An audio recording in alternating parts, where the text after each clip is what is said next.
Chaque année, nous lisons et relisons la Torah. Mais ces lectures hebdomadaires revêtent souvent une dimension particulière en fonction de l'actualité, en fonction du moment. C'est ainsi que les passages relatifs dans la Torah à des épidémies n'ont jamais attiré notre attention autant que cette année, compte tenu de cette pandémie cruelle qui concerne le monde entier et dont jusqu'à présent le monde n'est pas arrivé encore à se débarrasser.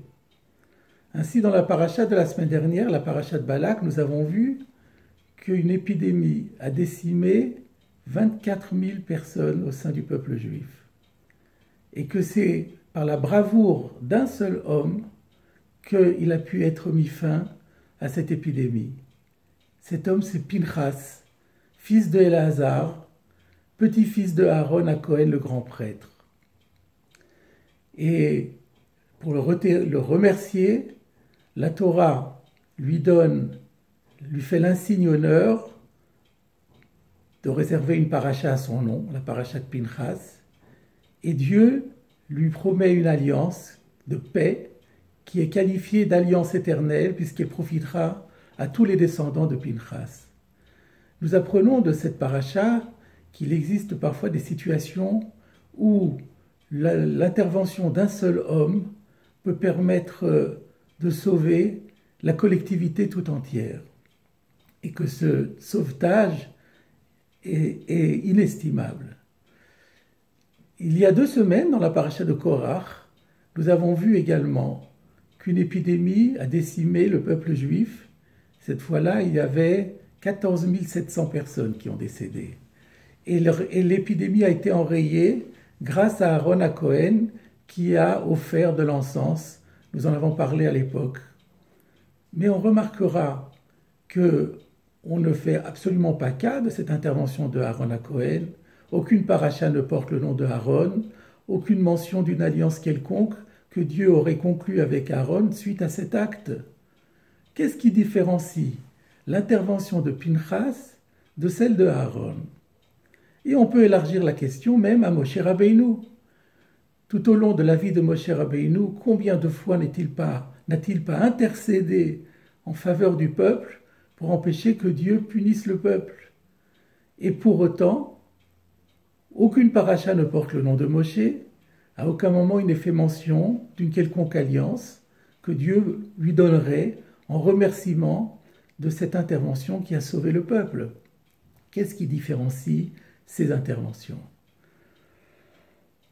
Il y a peut-être 2 éléments qui s'imposent à notre conscience lorsqu'on relit le texte.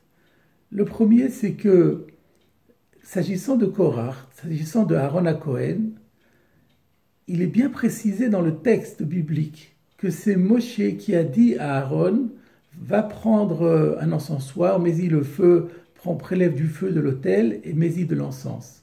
Aaron a agi sur l'ordre et le conseil de Moshe Rabbeinu. Au contraire, pour l'histoire de Pinchas, le Midrash et le Talmud insistent sur le fait que Moshe était complètement désemparé sur la manière de réagir. Et c'est Pinchas de lui-même qui a trouvé la solution. Pour Moshe Rabbeinu, c'est exactement la même chose. La première fois que Moshe Rabbeinu est intervenu pour le peuple d'Israël, c'était à propos du péché du veau d'or.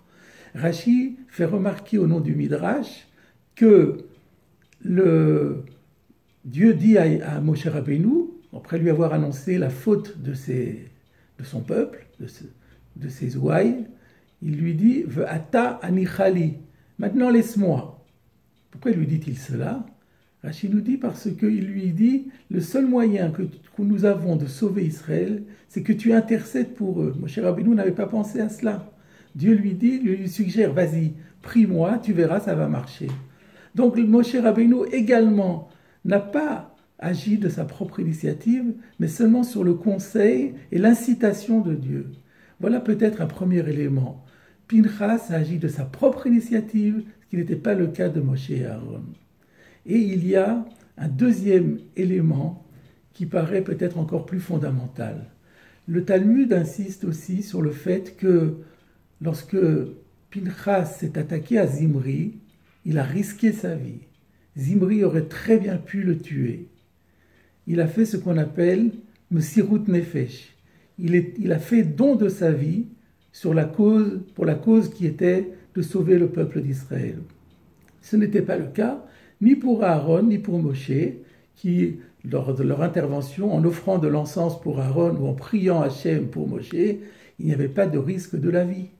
Et voilà donc un deuxième élément qui est très, très, très éclairant, parce que nous savons à quel point la Mesirut Nefesh, le don de la vie, le fait d'être prêt à sacrifier sa propre vie, est important dans le judaïsme. Je ne prendrai qu'une citation comme illustration, la Gemara dans Shabbat, qui dit, page 130, que les mitzvot que nos ancêtres ont accueillis, ou plutôt qu'ont accompli au risque de leur vie lors des persécutions religieuses, jusqu'à présent, ces mitzvot sont encore très bien observés au sein du peuple d'Israël. Et un des exemples donnés par le texte du Talmud, c'est la circoncision. C'est frappant de voir que tout juif qui a encore un petit sentiment d'identité juive a toujours à cœur d'accomplir la circoncision de ses fils. Pour quelle raison? Parce que lors des persécutions religieuses, les juifs étaient prêts à donner leur vie pour pouvoir maintenir l'observance de cette mitzvah. Voilà le maître mot, Mesirut Nefesh. Mes chers amis, la leçon que nous livre cette paracha de Pinchas, c'est le début de cette paracha, c'est que rien n'est plus important que le fait de se sentir solidaire de la collectivité. Ne pas rester sur son compte à soi, faire profiter la collectivité de ses talents, de ses compétences. Nous apprenons de cette paracha que parfois l'intervention d'une seule personne est capable, sinon de changer la face du monde, mais tout au moins de changer le destin de son propre peuple.